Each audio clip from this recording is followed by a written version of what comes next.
আসসালামু আলাইকুম রহমতুল্লাহ। এই বইটার নাম হচ্ছে দিন পালনের অন্তরায়।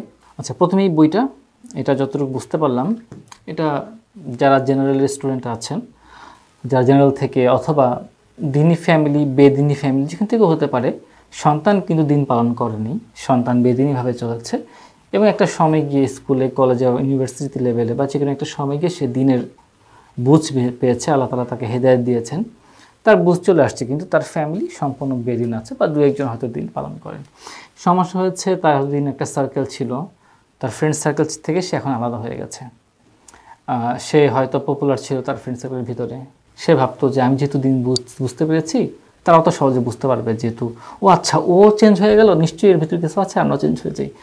বাট এরকম হয় না, দেখা যায় উল্টা আরও কটু কথা আসে, বাজে কথা আসে, আমাদের ফ্রেন্ডরা জঙ্গি হয়ে গেছে, এই হয়ে গেছে, এরকম কথা বলে। শুধু এখানে শেষ না, আত্মীয় স্বজন সমাজ থেকেও কথা আসে, ফ্যামিলি অন্যান্য মেম্বার থেকে আসে, অনেক সময় নিজের আপন বাবা মা ভাই বোন থেকেও বাজে কথা আসে। দাড়ি কেন রাখলি, হিজাব কেন পড়তেছিস, বিয়ে হবে না, হুজুরনি হয়ে গেলি, হ্যাঁ জঙ্গি হয়ে গেছিস, এই সেই নানান কথা, বাজে বাজে কথা। এখন এগুলো নাক করলেও চলবে, বয়স বাড়লে অনেক অনেক ইস্যু তৈরি হয় এবং একটা সময় গিয়ে ওই ছেলেমেয়েদের মনের ভিতরে একটা কষ্ট তৈরি হয়, একটা হতাশা কাজ করে, তারা বুঝতে পারে না যে কি করবে।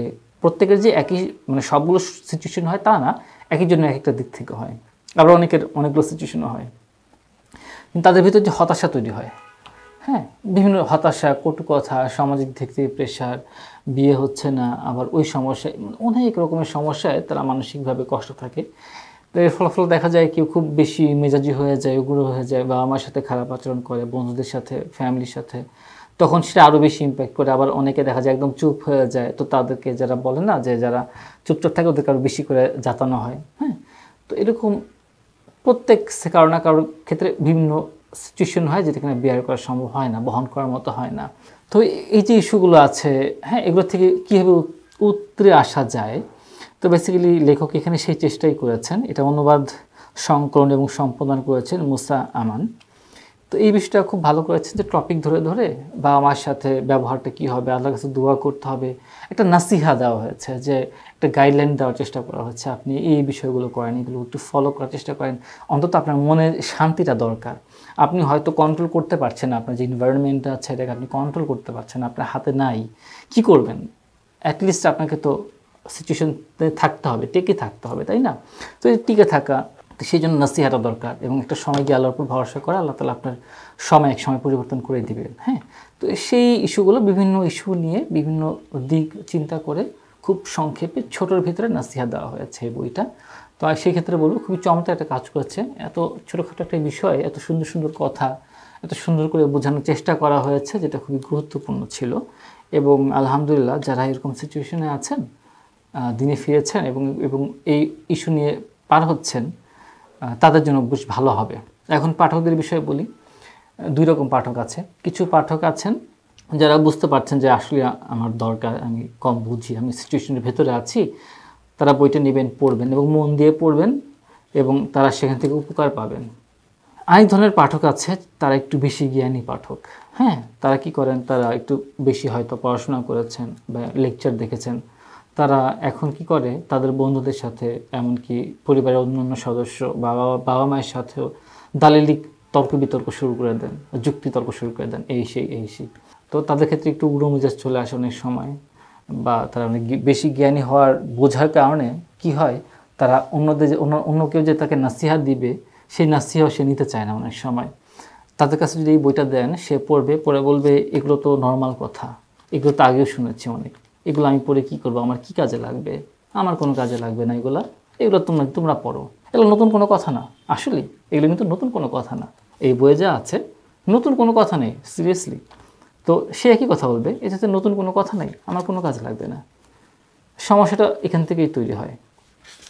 তার যে জ্ঞানের অহংকারটা তৈরি হয়েছে ভেতরে, একটা কনফিডেন্স তৈরি হয়েছে, এটা তৈরি হয় তখন যখন আমরা জ্ঞান অর্ধেক অর্জন করি, পরিপূর্ণ জ্ঞানে যাই না, অল্প জ্ঞান অর্জন করে তখন ভাবে আমি অনেক কিছু জেনে ফেলেছি, তার ভিতরে তখন জ্ঞানের একটা অহংকার তৈরি হয়। ঠিক এরকম একটা বিষয় আমি ফিল করেছিলাম যখন আমি জুম্মার মসজিদে অনেক আগে যেতাম। জুম্মার মসজিদে হচ্ছে ফুল সম্পূর্ণ যে বক্তব্য শুনে ফেলছি, তো মোটামুটি 1 বছর পরে সবই কমন, মোটামুটি অনেক সময় পরে সবই কমন, একই কথাই তো বলতেছে। এটা দিনে ফেরার আগে আমি এটা শুনতাম, একই কথাই বলতেছে, নতুন আর কি। সেই জন্য একটা সময় গিয়ে জুমার নামাজ জায়গায় যাওয়া বাদ দিয়ে দিলাম। এরপর যখন দিনে ফিরলাম, হেদায়েত আসলো, তখনও দেরি করে যাওয়া শুরু করলাম। তখন ভাবলাম আচ্ছা যাই, শুনি কি বলে।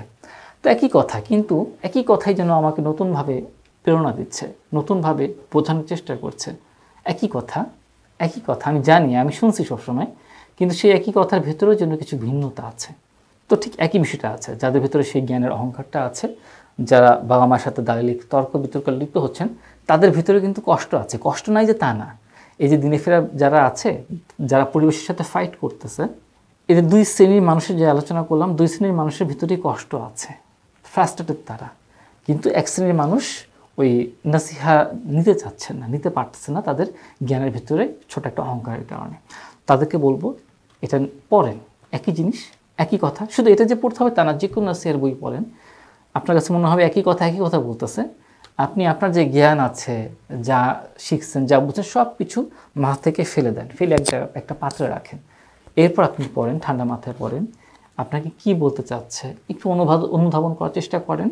তখন বুঝতে পারবেন যে হ্যাঁ, একই কথা, কিন্তু একই হওয়ার পরেও একটু কেন যেন অন্যরকম আছে। আমাকে যেন নিজেকে একটু বেশি ডাউন টু দ্য আর্থ করতে হবে, হ্যাঁ, আমাকে আরও নমনীয় হতে হবে। তখন আপনি ফিল করবেন যে হ্যাঁ, এই যে কথাগুলো বলছে আমি তো আসলে কোনো প্র্যাকটিস করছি না, আমি জানি, কিন্তু আমি কি আসলে প্র্যাকটিস করছি? তো যখন আপনি এই নাসিহাগুলো আপনি আপনার অন্তর থেকে বোঝার চেষ্টা করবেন, অনুধাবন করার চেষ্টা করবেন, তখন দেখবেন যে আপনার ভেতরটা আস্তে আস্তে আবারও পরিবর্তন হচ্ছে। তো এর জন্য বলবো যে এই বইটা পড়ার চেষ্টা করতে পারেন। নাসিহার জন্য একটা বই, বেশ ভালো, আলহামদুলিল্লাহ। ছোটোখাটো তো আমার কাছে খুব ভালো লাগছে। আর যে কথাগুলো বললাম, এটা যে কোনো নাসিহার বইয়ের ক্ষেত্রেই খাটবে। আপনারা জাস্ট পড়ার চেষ্টা করেন, একটু নিজেকে ওপেন করেন, নিজের সব কিছু বাদ দিয়ে জাস্ট বইটা যা বলতেছে সেটা একটু মেনে যাওয়ার চেষ্টা করেন, অনুধাবন করার চেষ্টা করেন, ইনশাআল্লাহ অনেক কাজে লাগবে। এই তো, আসসালামু আলাইকুম রহমতুল্লাহি ওয়া বারাকাতুহু।